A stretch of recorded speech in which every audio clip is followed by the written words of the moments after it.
Just tune in today for the first time, we have the yesterday's recording available. Just look for that in the guide section above the banner, okay? So for now, I'm handing it over to Connie. Connie, take it away. Hello, everybody. I am so excited. Day 2. I have to admit, this is probably my favorite one too. Attitude. Who doesn't need more attitude or a better attitude or even understanding what is an attitude? Today, we are going to break that down. Charm said to have a pen and a piece of paper. I think you're going to need an entire notebook for today. I have so much stuff to go through with you guys. So you're going to want to watch the replays on this, take lots of notes, and really study and impress on yourself the things we're going to go through today. All right. So the first thing, while I'm waiting for the slides to come up here, is I want to talk to you about something actually a few of you guys have asked me about. Do I have a book? Can they have my book?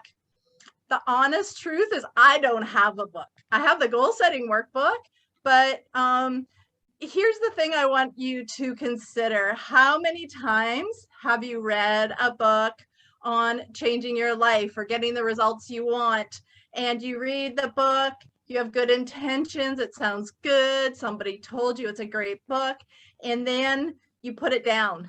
You put the book down and you say, oh, that was exciting. And then you walk away and you don't integrate what's happening in the book.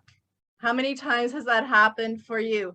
When we have an accountability partner, when we have somebody that we have to be accountable to and say, yes, I've done the work, then we are more apt to do it. And so when you are reading a book and it's up to you to take care of things and to make things happen, sometimes we let ourselves off the hook. And yesterday we did talk about accountability a little bit. So I want to talk to you about that today with the book situation. And even with this training, I've done these workshops in the past and people get to the end of it, they take notes, they engage, maybe they don't engage in the conversations that we're having during this workshop. And then you say, oh, that was nice. That was lovely. You put your notes away in a cupboard, in a drawer, you put other stuff over top of it, you forget about it and you get on with your life and you don't get the results you want. So I want to let you know that I don't have a book. I have a book I could give you. Bob Proctor actually has a book I can give to you for free, but are you really going to do the work in it? Or is it going to be another thing you're going to read and say, that was great, and then go back to what you were doing before you read the book?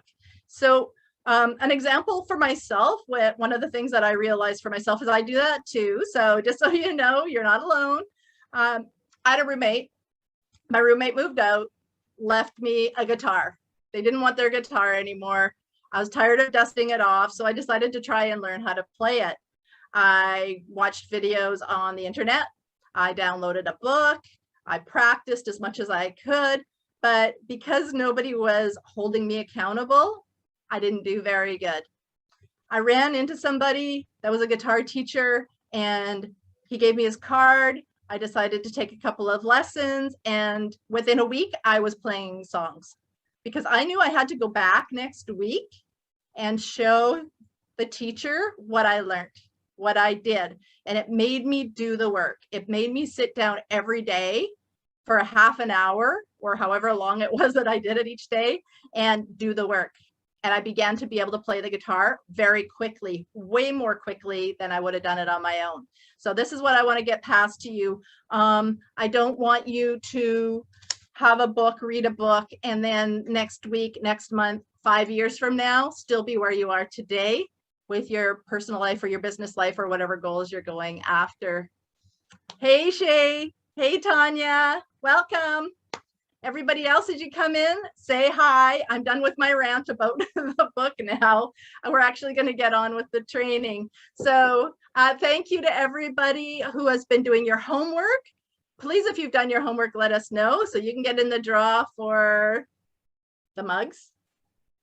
I've been practicing my pointing. And yeah, let us know. Some of you have done it and let us know. Some of you have not. If you want the mug, you got to let us know. And this is my way of bribing you to be accountable. All right. So you let me and you read the start this out. And this is my way of bribing you to be accountable. All right. So let me and you read start this out. And this is my way of bribing you to be accountable. All right. So let me and you read start this out. And this is my way of bribing you to be Charm, I'm getting a little bit of feedback. Wondering if you can help me out. Thank you. All right. Day 2, attitude and understanding how it's created. I am actually going to tell you guys today how your mind works too. I'm going to show you a picture of your mind and what your mind looks like. How would that be? Pretty cool, hey? All right. So the first thing I want to talk to you about is Dr. Wayne Dyer. He has a saying that I love and that is very important when we are looking at our attitude. And one of our higher faculties, we were talking about them yesterday, that is in connection with this is that when you change the way you look at things, the things you look at change. And when you use your perception and your reason to think about that there is another way to do it, you can change your whole world. Everything can change for you, all right? So when we look at things differently, things become different. It is hard for some people to understand this one, that success is not a talent. Success is about attitude and decisions. It is not a talent. When you think about people that you know that maybe didn't graduate high school, but are making $1 million, $1 billion a year, what's that about? And there's people that have their masters in programs and they're flipping burgers at McDonald's. Not that there's anything wrong with that, but I just want you to see that it's not always about talent. It's about doing things in a certain way. And that is really what we're touching on all of this week. All right. Hey, Liz, how you doing? Thanks for popping in. Glad to see you here.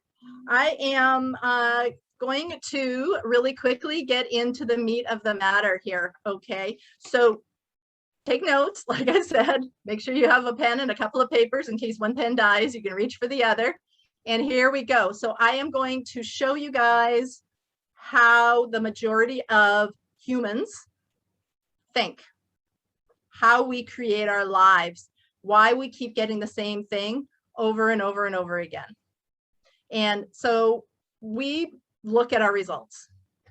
We look at the world around us that we've created. Our home, our income, our bank account, all of those things. And we think about those results. We start thinking that we're not doing very good. I don't have any money. I'm not going to be able to pay my rent. Life is awful. Life is hard. I wish I had this. I wish I had that. You think that money is hard to get. You believe that you don't deserve to have a lot of money. You tell yourself, oh, what a doorknob. Am I ever stupid? I can't believe I did that again. All of this stuff is all negative thinking. And it's based on, and you take it from your results. And clearly know this, please. I want you to really get this, that your results, the things that sit in front of you right now, are things you've done in the past that got you to here. The shirt I'm wearing right now was a thought that I had an hour or so ago when I decided to wear this shirt to come and visit with you guys today. It's a thought from the past. Our report card when we're in school is from something that we learned a month or two before that, a book that we read, some stuff that we studied. And if we have a good memory and we remembered it and we wrote it down on the piece of paper in the exam last week, this week we get a report card based on all of those factors, things we've done in the past. Does that make sense? So what happens when we think about something and it makes us feel bad? Our thinking turns into our feeling when we choose to get emotionally involved in that idea, which we do all day long. I see it all over Facebook all of the time. If somebody posts a picture of something horrible, everybody stops to read it and gets emotionally involved in it and starts to comment on it as well. And that negative energy perpetuates itself. And it moves into action. One of the laws of the universe is cause and effect. What you put out comes back. You throw a rock in the water ripples, cause and effect. We act upon the feeling all of the time. It's a physiological fact that our feeling is a vibration and our body moves into it every time. And I'm going to show that to you guys in a few minutes. And then when we act on something because we're feeling bad, then we put that energy out there and our results are more bad things. And then we think about it. We go, look, see, I told you it was going to be bad. See, I told you it was going to be a bad experience. Could you consider that maybe you might have had something to do with that bad experience?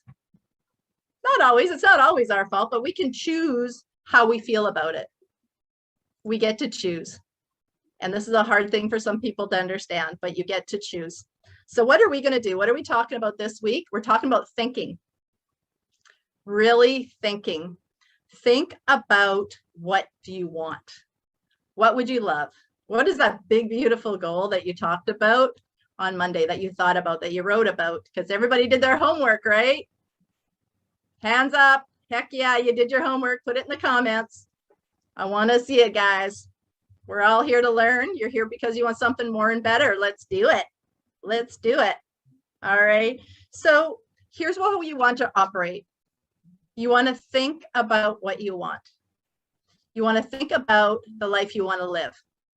You want to think about how it feels once you're there.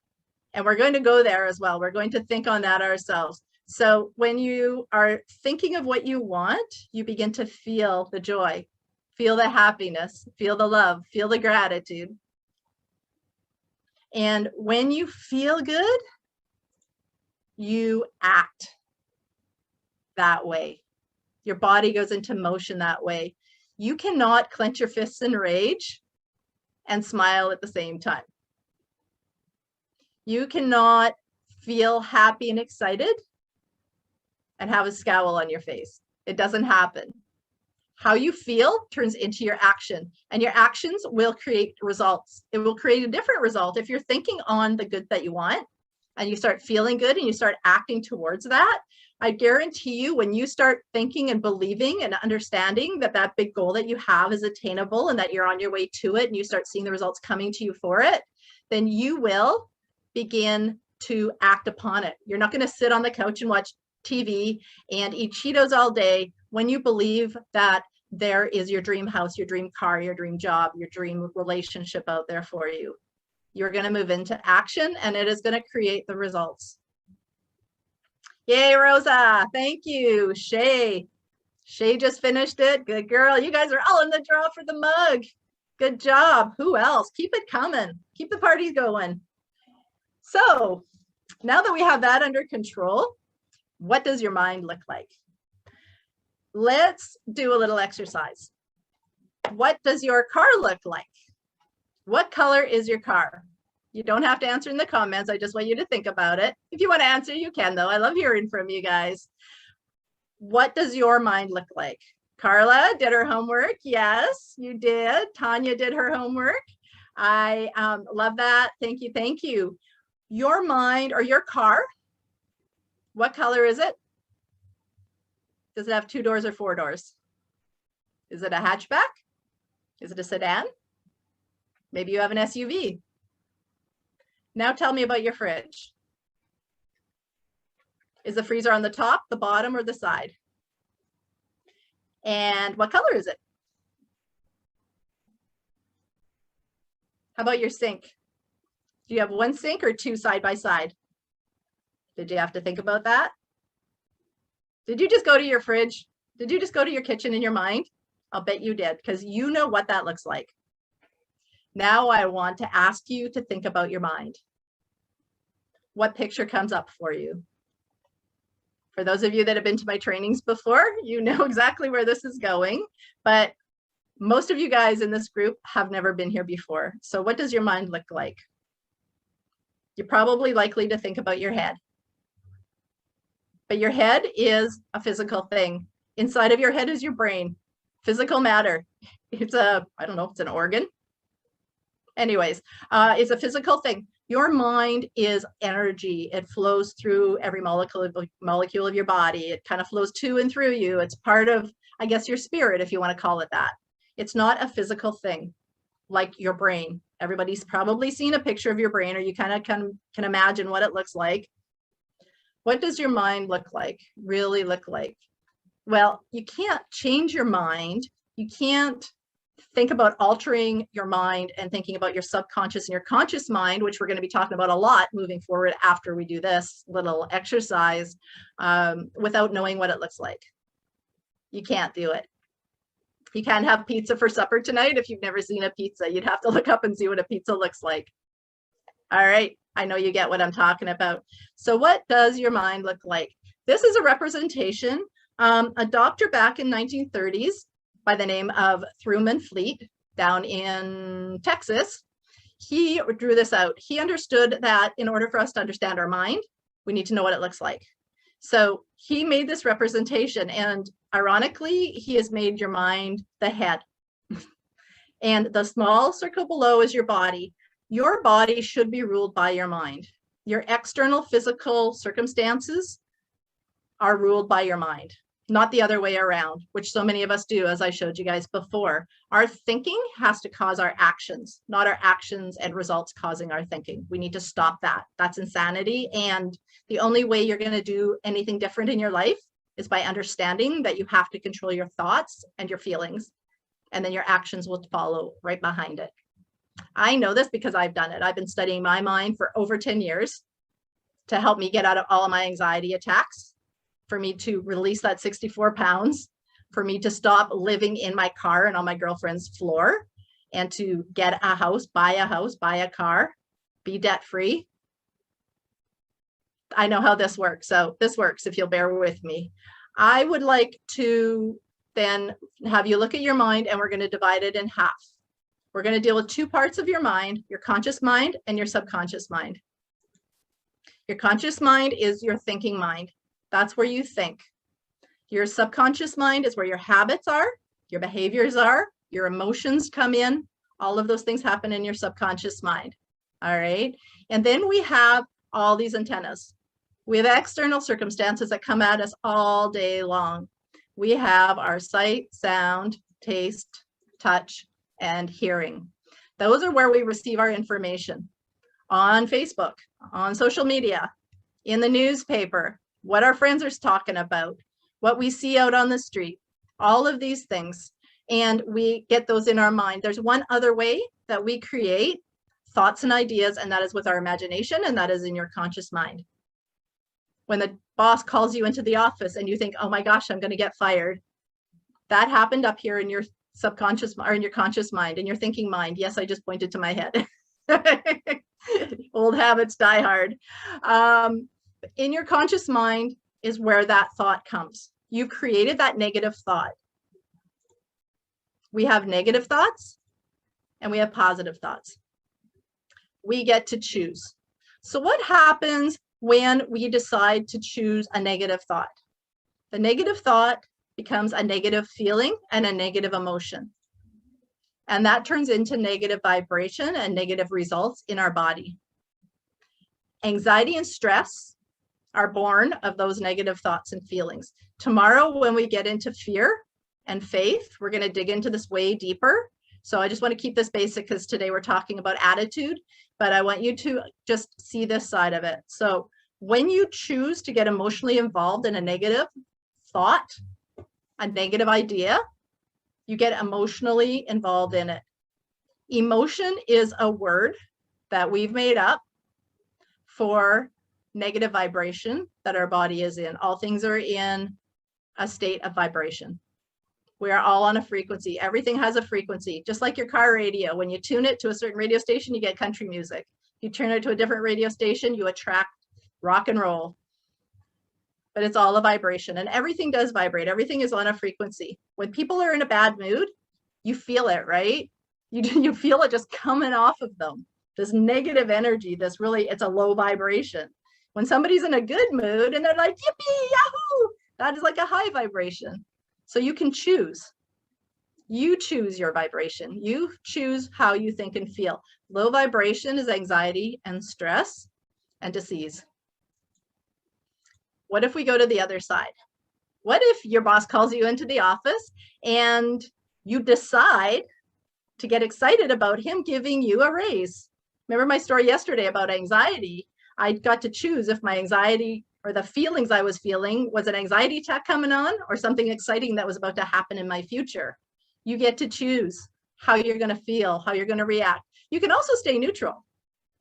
If you are strong and powerful enough in your emotions, your thoughts, your feelings, and your actions, you can stay neutral as well. Be indifferent before you get in there, because until it happens, there's nothing to get excited about. You're actually worrying about a future event, something that hasn't happened yet. So why don't you get excited about a future event instead? Why don't you make it something amazing that's about to happen? Then you send that energy up ahead and you get it to work for you. So then your subconscious mind, you get excited, you get happy, and you're living in a place of excitement until Friday when you have that meeting with your boss, instead of living in dread, because the end result of what the meeting is and what your boss is going to talk to you about is not going to change whether you feel good or bad. It's what are you doing with your days between now and then? All right. I hope you guys are with me on that. So then your body gets into a place of happiness and excitement instead of anxiety and stress. And the positive energy goes into creation.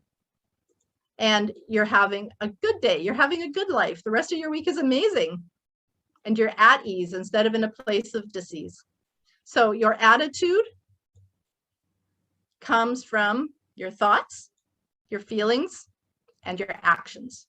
Those three things are a combination that make up your attitude. You are free to accept and you are free to reject whatever comes on, whatever comes around. Your attitude will determine your outcome. Whatever that meeting is with your boss, if you go in there with a positive outcome and you know that if he does let you go, then you're going to go get a job somewhere else, because you know what, he probably doesn't deserve you. You're worthy of somebody else. You're worthy of so much more. If he doesn't want you, there's 20 other people lined up to pay you more to do the same work you're doing for him. Wouldn't that be a better way to go in there? Rather than going in there with dread and fear and anxiety, go in there with, I didn't need him anyway. How would that feel? How could you live your life like that? What other things in your life come up that get you to that place? Get you to thinking on a better side. So the next time something comes up and you feel bad about it, ask yourself, what good thing could be coming out of that? What good thing could be happening? Your attitude determines your outcome. You control your mind. Your mind does not control you. Your mind controls your body. When you control your thoughts and feelings, your body will move into that action, whatever you're thinking upon. If you're feeling stressed, ask yourself, what were you thinking? And how can you think about it differently? All right. Your attitude will change your results more dramatically than anything else. So if you are feeling a lack of confidence, a lack of movement forward, if you're experiencing anxiety and stress, ask yourself, what can you do? How can you move forward better? How can you have better results in your life? How can you feel good? What is the polar opposite to the negative feeling you're feeling right now? Sit quietly, close your eyes, and go there in your mind. Feel what that feels like. If something is not feeling good, if you have a bad feeling, if you are feeling stress, anxiety, fearful, what can you do? Where can you go with that?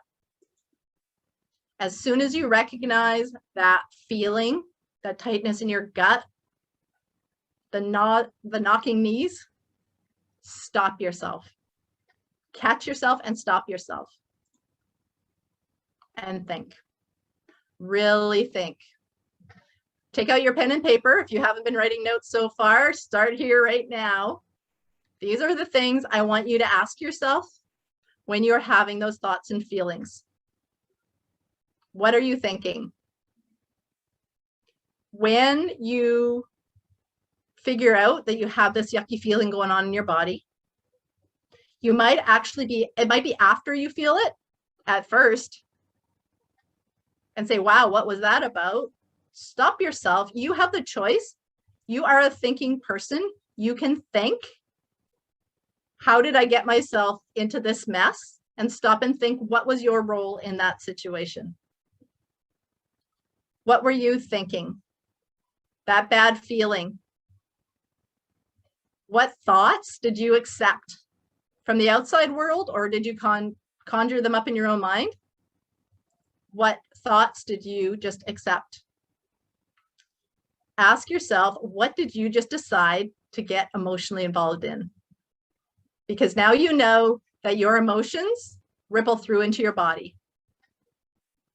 Your body is expressing the emotion that you chose to feel based on something that you chose to accept and think on and get emotionally involved in.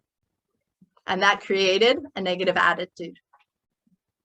Next time you're in a really good mood, ask yourself the same questions. Go there. Go to the positive side so more often than the negative side.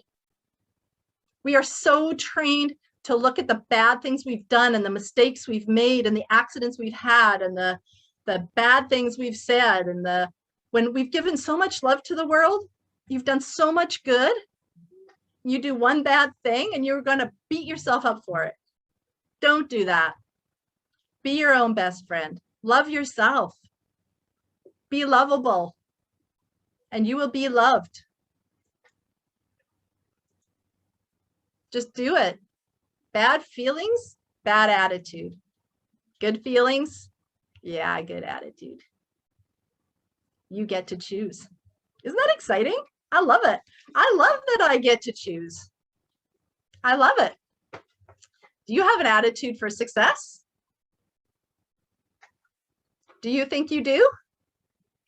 What thoughts do you have about your business, about yourself? Are they empowering? Are they positive? Do you feel like you believe you can do it? That you deserve to do it? When you have a good day at work, do you reward yourself? Go have a hot bath, go for a walk, go get a pedicure. I had a great day yesterday. I went for a pedicure this morning. What do you do? How do you reward yourself? And if you do something wrong, let it go. So here's something I want you guys to hear. We need to all hear this and understand this. And I am wanting to share this with you 100%. You know what? It's okay if you don't always. But if you think about it more often and you work at it and you catch yourself having a negative attitude towards your work, then you can begin to change it. You will begin to start by catching yourself after. Then you will catch yourself when you're in the middle of it. And before you know it, you will catch yourself before it even starts. So please don't beat yourself up about it. Okay, so I want you to really get this idea that you have only ever 3 choices in any situation. You can accept whatever it is that's going on, that you're hearing, you're smelling, you're tasting, you're touching, you're thinking. You've conjured up in your beautiful imagination. You can change it. You can accept it. You can walk away from it. That's it, always. If somebody is being not nice to you, you cannot change them. You can accept them for how they are. You can shine your light and be such a beacon of love and understanding because you know that they can't help themselves. They are who they are because of their beliefs and habits, and they don't know what you now know. Or you can walk away. You can leave the situation. Do not try to change them. People are not resistant to change. They are very resistant to being changed. You can't change them. Accept, change the situation, walk away. And some of those situations aren't even on the table, but that's all you can ever do. If you try to do anything beyond that, you're going to drive yourself crazy. You're going to get yourself into that negative cycle and that negative thing of what they said and how they said it. And I don't like being around them because of this and that and the other thing. Well, you either accept them or you leave the situation. You choose you and your journey. I really need you to get that. So many people are so frustrated with people in their lives and how they're treating them, but they stay in it and they get emotionally involved in that negative world, that negative activity, and they allow it to continue. And they allow themselves to continue to get emotionally involved in it, and it's poison, my friends. I say that with all the love in my heart. You have decisions to make about you. You can't decide about them. All right. So, are you ready for the new you? Are you ready? Give me a heck yeah. Who's ready? Who's ready for being a new you, a new life? Are you ready to move forward? Are you ready to commit to doing all of the things you need to do to get the things you want to get? I would really, really love you to have all of your dreams come true. It's beautiful. It's an amazing place. It's an amazing place to live. I love this quote. God gives every bird its food, but it does not put it in the nest. You have to go after it. You have to want it more than anything in the world. You gotta want it. You gotta go after it. Once you know what you want, believe it's there. Believe it's available. If your dream is to drive a Lamborghini, I know there's Lamborghinis in the Lamborghini store about a half an hour from my house. If I want a Lamborghini, they're here. I just have to decide to go get it. I just have to make a decision. Whatever it is you want in your life, it is here on this planet right now for you to have. You just have to decide. Are you ready for it? Do you want it? And then go get it. All right. Just stay the course. The definition of success from Earl Nightingale from yesterday is the continuous realization of your worthy ideal. Just keep moving forward towards it. The universal laws are exact and they are working in your favor as long as you work with them in the right way. And you have your right attitude. Absolutely. Future memories, Carla. Oh, you're ahead of me. We weren't going to get there yet. Future memories. Absolutely. That is what you work on whenever you think on your goal. Whenever you imagine your goal in your mind, you close your eyes and see it, you're creating a future memory. That's where you want to live from. That's the attitude, the thoughts, the feelings, and the actions that you want to work. You want to work from your goal. You don't want to work with what's in front of you because what's in front of you is your past. So yes, absolutely. Well said, girl. Gold star for Carla. I think her name needs to go in the draw for the mug one more time, just for that amazing comment. All you've ever wanted is in your grasp. Please know that. What would you love? What are you willing to do to get the things you've always wanted? You need to start looking at things way differently than you've ever done it before. Use your perception. When you change the way you look at things, the things you look at will change. I promise. Tomorrow, we're going to conquer fear. Charm, back to you, my friend. The assignment tomorrow, every day this week. Don't you worry, the assignment will be posted right after the broadcast. So watch out for it. Tune in for tomorrow,